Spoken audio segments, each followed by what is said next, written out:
You forgive me? Am I dreaming? Kung panaginip lang to, sobrang ganda naman. Totoo ako. Sa tingin mo ba, pwede tayong magsimula ulit? Patawarin mo na kasi ang sarili mo. Kasi kung hindi, hindi tayo uubrang dalawa. Isa na naman po ang inspirational love story ang ibabahagi namin sa inyo na sana ay may isang aral na manatili sa inyong mga puso. Ito ay pinamagatang No One's Gonna Hurt You Again. Pero bago tayo magpatuloy, kung bago ka pa lamang sa aking channel, ay pakilike po ng aming video. Pakiclick din ang subscribe button, gayon din ang bell icon, para lagi kayong updated sa mga parating ko pang uploads. Hindi pwede! Hindi ako papayag! Agad na sabi ni Bob kay Erica. Ano ka ba naman? Wala na siyang malalapitan! Di ba alam na alam mong kamamatay lang ng mama niya? Tapos si Aling Mercy, hinahabol siya dahil sa utang ng mama niya. Kailangan niya tayo. Kailangan niya ng tulong. Yun na nga yun eh. Hinahabol nga siya. At ayoko namang madamay pa tayo. Hindi basta tao lang ang humahabol sa kanya. Alam mo ba yun? Kundi mga mamamatay tao at mga armado. Isipin mo naman yung mga anak natin. Tumitik si Jen sa likod ng nakaawang na pinto. Dapat na siyang umalis sa kinatatayuan. Hindi magandang ugali ang makinig sa pinag-uusapan ng iba. Ngayon lang naman to eh. Napalitan ng pag-aalo ang inis sa boses ng kanyang kaibigan. Isang taktikang ginagamit nito kapag hindi umuubra ang panindak na tono. Bumabawi lang siya sa mga ginastos niya sa libing at saka nakapag-report na naman siya sa pulis. Kailangan niya tayo ngayon. Malaki-laki rin ang matitipid niya kung wala na siyang babayarang bahay. Aalis din naman. Ayaw ko nga! Para namang hindi mo kilala mga pulis. Kahit nga si Kapitan, walang maitulong sa kanya. Malalaking tao ang niloko ng nanay niya. Mag-aaway talaga tayo kapag pinilit mo pa yan. At parang isang haring sinasabing tapos na ang usapang ito. Narinig niya ang mabibigat na hakbang ng lalaki papalapit sa pinto. Sumandal si Jen sa dingding at tumitig sa kabilang pader. Inuuyam siya ng matingkad na pintura doon. Pero sa kabila ng malamlam na paligid, nakabibinging katahimikan. Tila may sariling liwanag ang dilaw na dingding. Glow in the dark. Uyam niya sa sarili. Jen! Pilit ang ngiti ni Erica.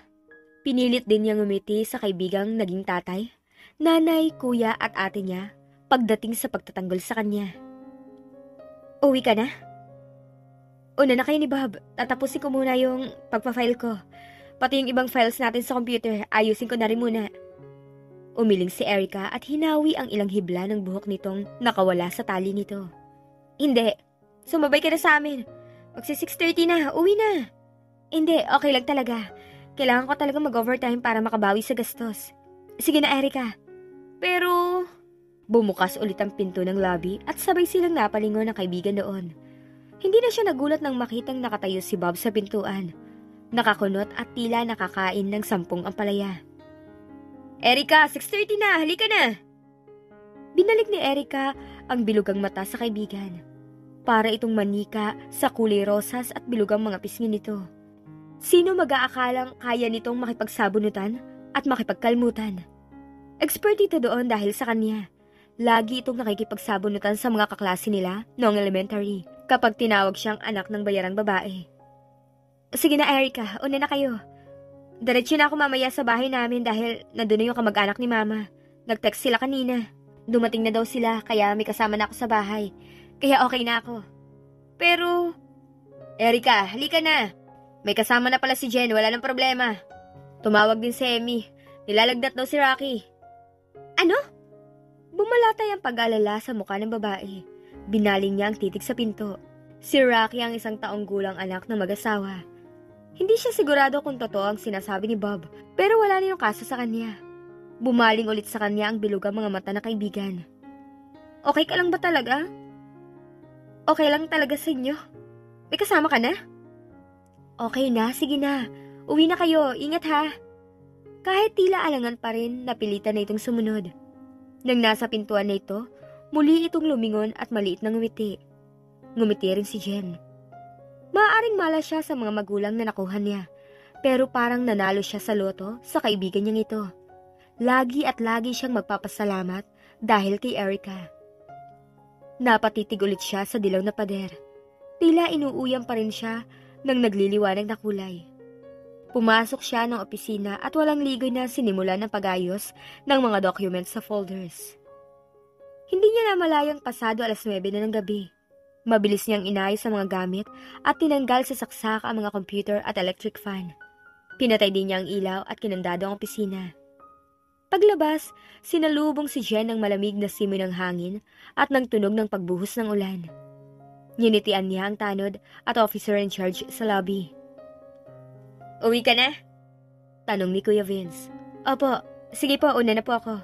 "Sige, ingat ka dyan ha." Tumango lang ang mga ito at hindi na nagpakitang tao na mag-alok na ihatid siya. Okay lang sa kanya.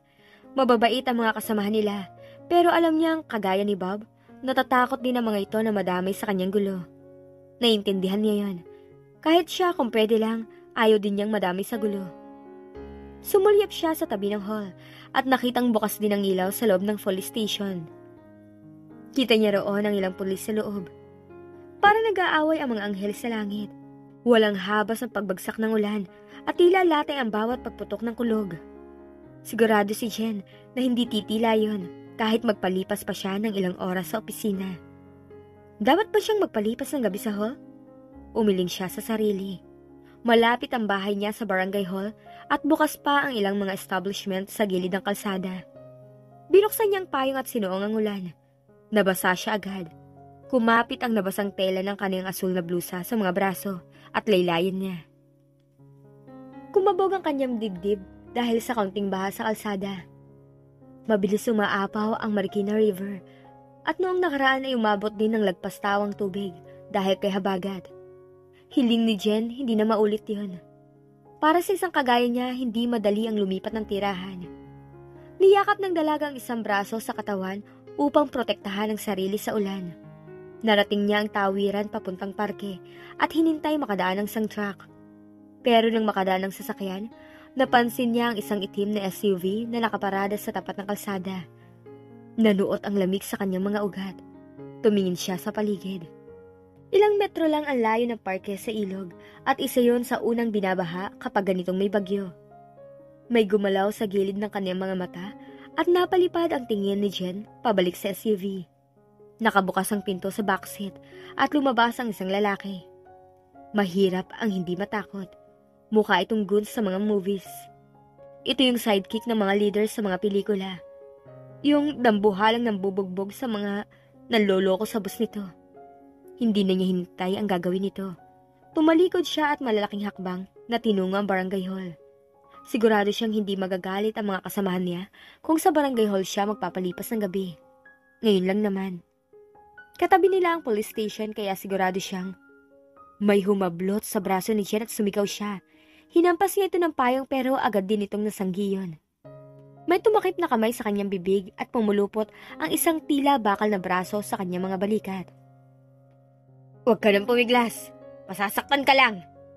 Magaspang ang boses nito sa kanyang tainga. Nagpipiglas siya pero mas madali pa ang makipagsuntukan sa isang solidong pader. Ni hindi niya magawang kagatin ang kamay ng lalaki sa higpit ng pagkakatakot nito sa kanyang bibig. Walang hirap siya nitong kinaladkad sa kabila ng kanyang pagpiglas. Nag-uunahang pumatak ang kanyang mga luha. Ganito ba matatapos sa lahat? Ni hindi siya makalaban, ni hindi makasigaw, ni hindi makasampal. Napakadali siya nitong nakaladkad papunta sa SUV. Walang saksi, walang kahirap-hirap. Daig pa niya ang iniregalo rito na may nakataling laso. May isa pang lalaking lumabas ng sasakyan at tumulong para hilahin si Jen. Lalo siyang nagpumiglas, pero walang hirap siyang itinapon sa loob ng SUV. Tumama ang mukha niya sa upuan at saglit ng dilim ang kanyang paningin. Umapuhap ang mga kamay niya nang mahahawakan pero may humila sa kanyang buhok at napasigaw siya sa sakit. "Saan tinago na nanay mo?" Hindi ko alam! Sinampal siya at sumubsob ang kanyang mukha. "Loko ka! Huwag mo nga kaming lolokohin! Saan tinago na nanay mo?" "Hindi ko nga alam!" "Uy, dahan-dahan lang! Ang ganda-ganda pa naman yan. Ang puti-puti oh. Hinila siya ng isa pang lalaki sa buhok at hinawakan sa leeg. Bitawan mo ako! Bitawan mo ako! Buong lakas niyang hinila ang mga kamay at kinalmot ito. Parang pusa, gusto ko yan! Napuno ng malakas sa tawanan ang loob ng sasakyan. Pumalo ang kanyang iyak sa tawa ng mga ito. Ito na ang katapusan, alam niya yon. Ito ang kinatatakutan ni na Bob at ng mga kasamahan nila. Ito ang pinapanalangin niya tuwing gabi na sana hindi mangyari sa kanya. Hindi siya mananalo kahit anong piglas niya. Hindi ito ang tipong sitwasyon na matutulungan siya ni Erica at may pagtatanggol siya. Walang darating, walang makakatulong sa kanya. Kagaya ng walang dumating nang humahangos na sumugod si Aling Nelia para sabihin noon sa barangay hall na tumalon sa tulay ang nanay niya. Hinablot ng lalaki ang blusa ni Jen at pilit yung pinunit. Muli niya itong nakalmot at nagawa pa niyang makasipa, pero agad siyang sinuntok sa sikmura at nakulong muli ang kanyang mga braso. Muling tumawa ang mga lalaki. Umiiyak niyang pinilit manatiling gising. Ang manatiling nagpupumiglas pero tila sinisipsip palabas ang kanyang lakas. Sumubsob siya sa likod ng front seat. Malabong rumistro sa kanya ang malakas na pagbumura na kung sino. Naramdaman niyang kumalas ang kamay na nagkukulong sa kanyang mga braso. May sumigaw at tila may kung anong sumabog. Putok ba yun ang isang armas? Hindi sigurado ni Jen. Pinilit niyang itinaas ang tingin pero malabo ang lahat. Tila kulay dilaw ang paligid. Nasa barangay hall ba siya ulit? At nakatitig sa kulay dilaw na dingding? Nagpatuloy ang pagsigaw at kaguluhan sa paligid. Baka panaginip lang to. Nangyayari yun noon kapag pumapasok ang dalaga nang hindi nagkagabihan o nag-aalmusal. Tila nagtitilaw ang paningin niya. Lagi yun nangyayari, lalo na noong bata pa si Jen. Lagi siyang tinutokso noon ng mga kaklase niya. Nagpatuloy ang mga sigawan at mga putok ng armas. Anak ng bayaran! Anak ng bayaran! Tila naririnig niyang pinagtatawanan siya ng mga kaklase. Paulit-ulit ang mga ito. Sumabog ang isang matingkad na liwanag at mabilis siyang napapikit. Napuno ng pagmumura ang kanyang paligid. Ilang pang putok at nilamon ang katahimikan ng lahat. Dumampi ang hangin at ulan sa kanyang katawan. May nagbukas ba ng SUV? Mama niya ba yun? Sinusundo na ba siya nito? Is she dead? Boses lalaki yun, pero tila galing yon sa isang malalim na hukay. O siya ba ang nasa hukay? Hindi siya sigurado. No, sa tingin ko nakatulog lang. Tayo ba may gawa? Enough, ilabas na natin siya. May bumubuhat sa kanya. Tila bakal din ang mga bisig nito pero mainit ito. Nakakapaso. Napakaingat ng paghawak nito sa kanya. Pilit siyang nagmulat. Matangos na ilong, tila inukit na mga pisngi, panga at mga labi. Madidilim na mga mata at balat na tila kulay ng pinaghalong ginto at mainit na pulot. Kahit ang patak ng ulan ay tila nahuhumaling dito. Isang anghel? Totoo ba ang mga anghel? Sana. Sana. Pinilit niyang maging mabait noong nabubuhay siya. Sinubukan niya. Patatawarin siya ng Diyos, hindi ba? It's okay now. You're safe now. No one's gonna hurt you again. Napakalamyos ng boses nito. Tila yun mainit na tubig sa kanyang nagyayelong katawan. Umiiyak. Pinili niyang pumikit at sumubsob sa napakainit nitong dibdib. Inintog ni Dustin ang likod ng ulo sa headrest ng upuan. The old man's voice popped up at the most annoying circumstances. Pero siguro, dapat na siyang masanay doon, kahit saan siya tumingin. Once upon a time ay nilelecturean siya ng matanda tungkol doon. Hindi na niya mabilang kung ilang beses na siyang sinesermonan ng matanda tungkol sa mga ancient Greece. Minsan ay nahahaluan pa ng mga Mesozoic at kung ano pang Zoic era. Napahugot siya ng hangin. He actually remembered all that. Umungal ang babaeng nakahilig sa kanyang balikat at muli siyang napatitig dito. Muli, hindi niya mapigilang mamangha. She really looked like one of those Hytera in the paintings. Bahagya itong gumalaw palayo sa hawak niyang ice pack na nakadikit sa pisngi nito.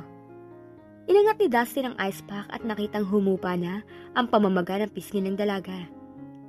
Mabuti nang ipa-check up sa hospital ang mga sugat nito.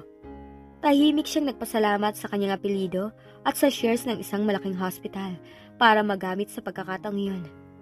Kumalog ang sasakyan at bahagyang umalog din ang babae sa kanyang tabi.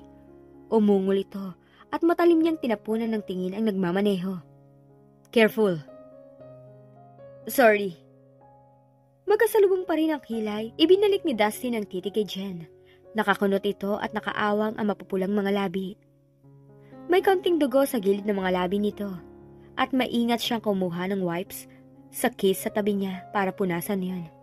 Namana nito ang Jen sa side ng tatay nito. Kahit sa hirap ng buhay na pinagdadaanan nito, nanalo ang nature laban sa nurture. Duda siya kung nagpupunta ang babae sa spa, sa derma o kahit pa sa mga parlor. Yet her skin seemed perfect. Para itong nanalo ng jackpot sa isang gin lottery. And there was her body. Sandaling pumikit si Dustin at umiimbagang sa tinatakbo ng isip. Heto siya katatapos lang mag-ambush ng isang lupon na mga halang ng kaluluwa. May isang babaeng muntikan ng mahalay at ngayon natutulog sa tabi niya. She could be suffering from a severe concussion. And she was likely traumatized for life.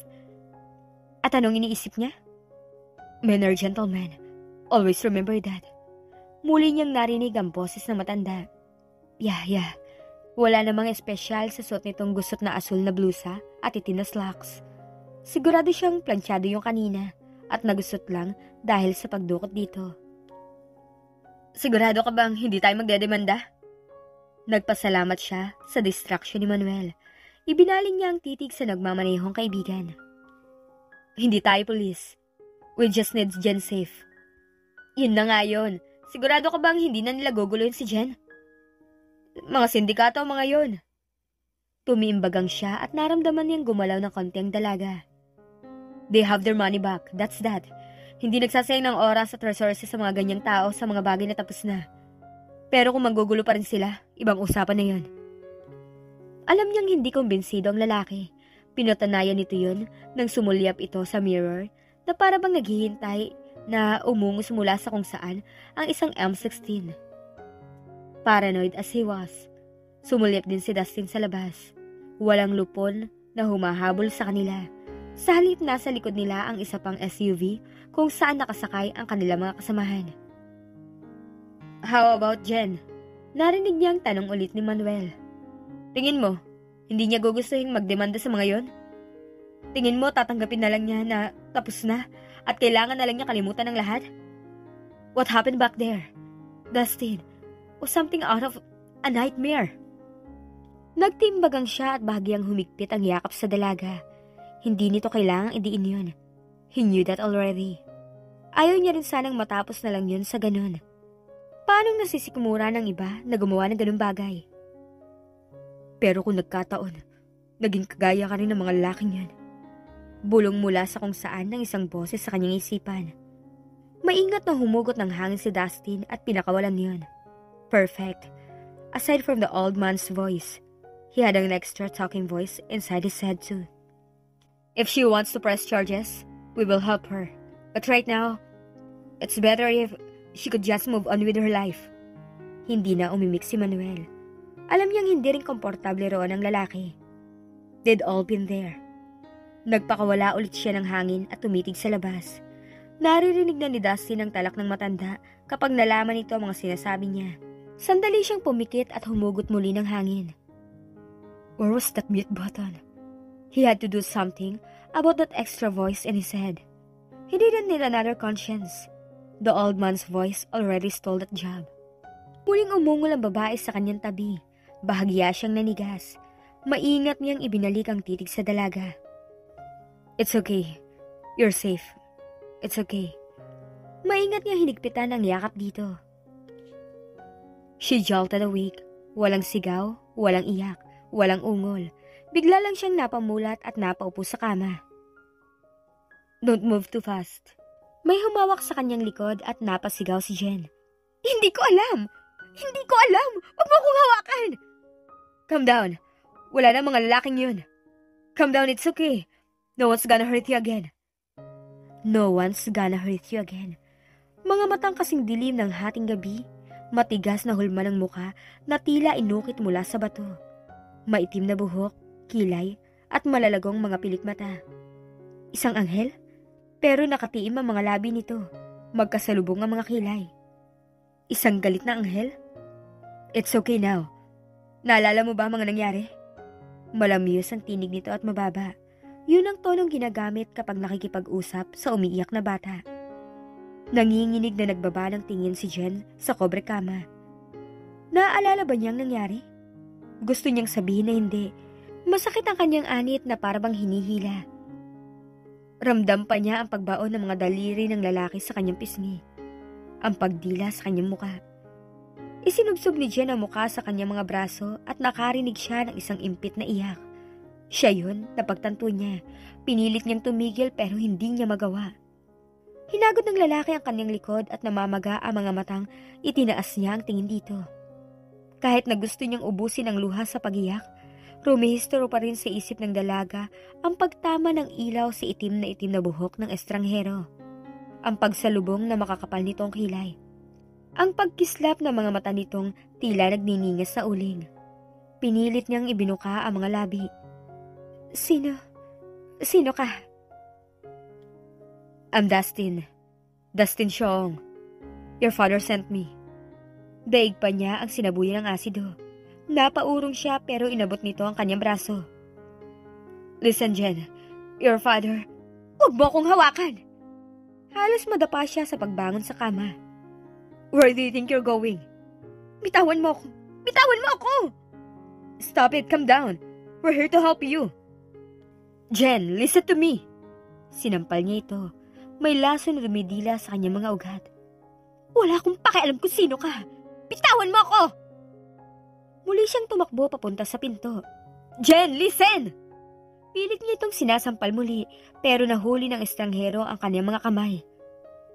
Kinalimutan niya na kami. Kinalimutan na rin. Inalog siya nito sa balikat. Hindi kanya kinalimutan! Gusto niya itong sampalin ulit, pero muli siyang inalog nito. Hindi kanya kinalimutan! Hinanap ka niya! Nagsisisigaw si Jen para kumawala rito. Kinalmot niya at hinampas ito. Pero ayaw siyang bitawan ng lalaki. Nakita niya sa isipan ang sarili noong bata siya. Nakabaluktot sa papag, masakit ang tiyan sa gutom, at nagdarasal na sana hindi totoo ang sinabi ng mama niya. Sana hindi totoong kinalimutan siya ng tatay niya. Sana hinahanap siya nito. Sana isang araw dumating ang ama.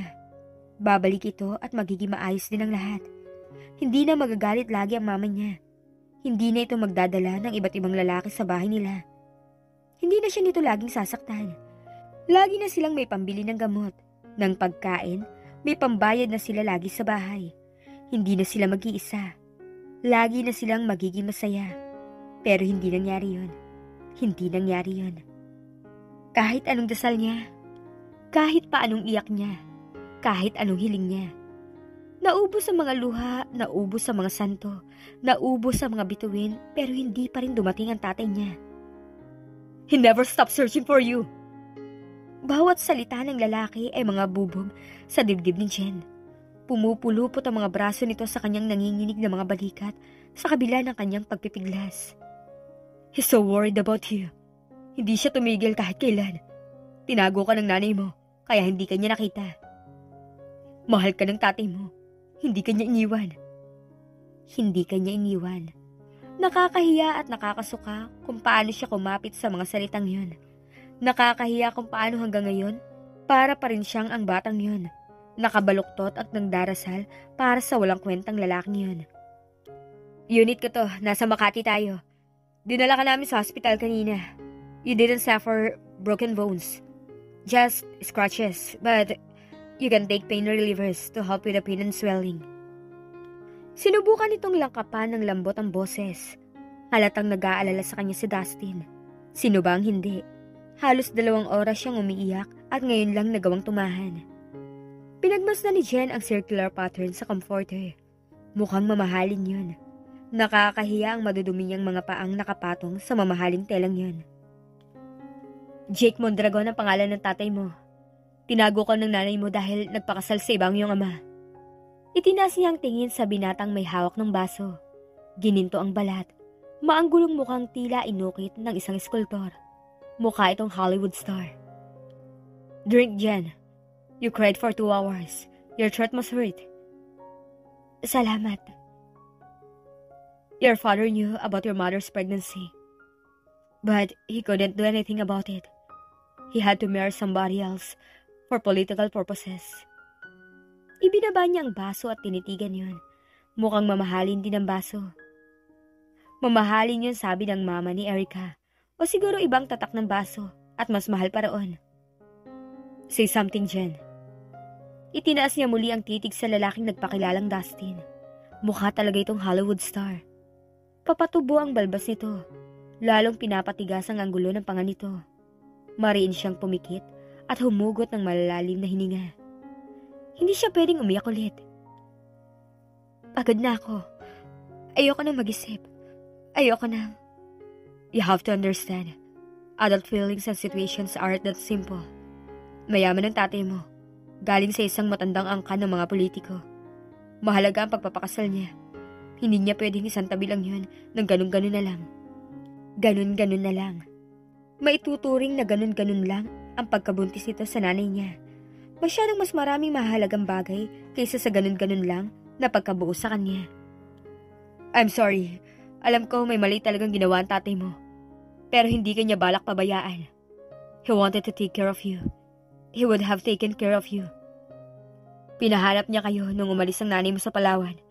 Hindi siya tumigil sa paghanap hanggang sa makita kanya sa news nung nakarang buwan. Siguro natakot lang ang nanay mo na kunin ka ng tatay mo sa kanya kaya ka tinago. You shouldn't blame your mother. Mahinahon ang boses nito. Umiling siya sa sarili. Talagang pagod na si Jen. Gusto ko na umuwi. You know you can't. Pinigil niyang sumigaw. Sinapo niya ang masakit na ulo at muling itinaas ang titig kay Dustin. At sinong nagsabi niyan? Ikaw? Siya? Utang na loob. Ayoko munang mag-isip ngayon. It's not safe for you to stay here by yourself. We've settled the problems with a syndicate. We pay the equivalent money. But it would be safer to leave Manila. Your father wants you to come with us back to Palawan. You can finish your degree in Palawan. We'll help you transfer and get everything settled. Naroon ang tatay mo at ang pamilya mo. Umikot ang paningin niya. Palawan? Pamilya? Ano? It's safer in Palawan. Jen, doon nakabase ang papa mo. Naroon ang pamilya mo. Gusto niyang takpan ang mga tainga at sumigaw ng malakas. Pamilya, pamilya, pamilya. Wala siyang pamilya ron. Si Erica at ang nanay lang nito ang pamilya niya. Tumigil ka! Anong pamilya? Hindi ko sila pamilya. Ngayon, nasan niyang pamilyang yan? Ba't ikaw nandito? Nasaan ang tatay ko? Paano kayo nakasigurong ako ang anak niya? Kaano-ano kanya? At ba't ngayon lang kayo dumating? 3 linggo nang pinakita ang news na yun. Ba't di kayo nagpakita agad? Hindi ininda ni Dustin ang galit niya na tila ba isa siyang paslit. Lalong nag-iinit ang mga mata niya. Nasa abroad ang tatay mo dahil sa sakit ng lolo mo. Babalik siya sa katapusan. He wanted to come home when we found you, but his father is in critical condition. I'm a family friend. Hindi kami agad lumapit dahil kailangan muna namin makasiguro na anak ka niya. Kailangan namin i-trace ang pinanggalingan ng mama mo para makasiguradong siya nga si Mercedes na hinahanap namin. Kailangan din namin kumuha ng tao para makakuha ng DNA samples mo. Kailangan din namin hintayin yung result mo. But if anything, sigurado kaming anak ka niya dahil kamukhang kumukha mo ang lola mo. Inabot nito sa kanya ang isang papel mula sa folder. Isang larawan yun. Gusto yung punitin ni Jen pero pinigil niyang sarili.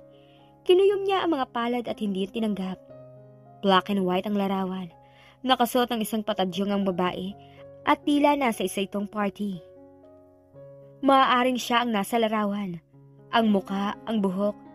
Siya yun. Pero masaya ang babae, mainit at matamis ang ngiti. Hindi niya nakikita ang sariling umingiti ng ganito. Ito ang resulta ng DNA. Ibinigay ng lalaki sa kanya ang isang papel. Muli, hindi niya yung tinanggap at tinitigan din lang. Sinapo niya ang noo. Tila binubutas yun. Jen, come back with us. Mas magiging malaya ka ng gawin ang mga gusto mo. You'll be able to finish your studies. Hindi mo na kailangan mag-part-time job para matapos ang kurso mo. Makakapagsimula ka sa Palawan, malayo sa gulo rito, malayo sa mga bagay na nagpapasakit sa'yo. Leave this place. Start anew. Oh my, salesman ba ito? Daig pa rito ang mga call center agents na tumatawag sa opisina ni Kapitan sa convincing powers nito. Inilahad dito sa harap ni Jen ang isang business card. Shoong Holdings Inc. Dustin Shoong, CEO. Mapait siyang ngumiti. CEO, hindi salesman. Naroon din ang cell number at email address nito. Tumawag ka sa taong pinagkakatiwalaan mo at sabihin mo kung sino ang kasama mo. Google me. Wala akong gagawing masama sa'yo. Trust me. Pinilit niyang sariling titigan muli ito. His cheeks, his jaw. Everything was chiseled to perfection. Kahit ang mga mata nito ay matitigas. Pero tila may liwanag sa likod nun at parang gusto niyang sundan yon. Maniwala roon na para bang hindi na ulit siya lalamigin o iiyak kapag ginawa niya yon. Mariing pumikit si Jen. Hindi siya makapag-isip. Tila binibihak ang ulo niya. Hindi ka hinaan ng humingi o tumanggap ng tulong, Jen. Muling uminit ang kaniyang mga mata. It's okay to ask for help. You need help. Don't deny it. I'm here to help you. Let me help you. God, why did it have to sound so sincere? Lumundo ang kama at hinawakan nito ang likod ng kanyang ulo at marahan siyang hinila papunta sa dibdib nito. Nilukob siya ng solidong init ng katawan ni Dustin at wala siyang magawa kundi ang sumandal at matunaw doon. Hindi ka na nag-iisa. Hayaan mong tulungan ka namin. Everything's going to be okay now. You don't have to be alone again. Kahit anong pigil niya, muling naglandas ang kaniyang mga luha.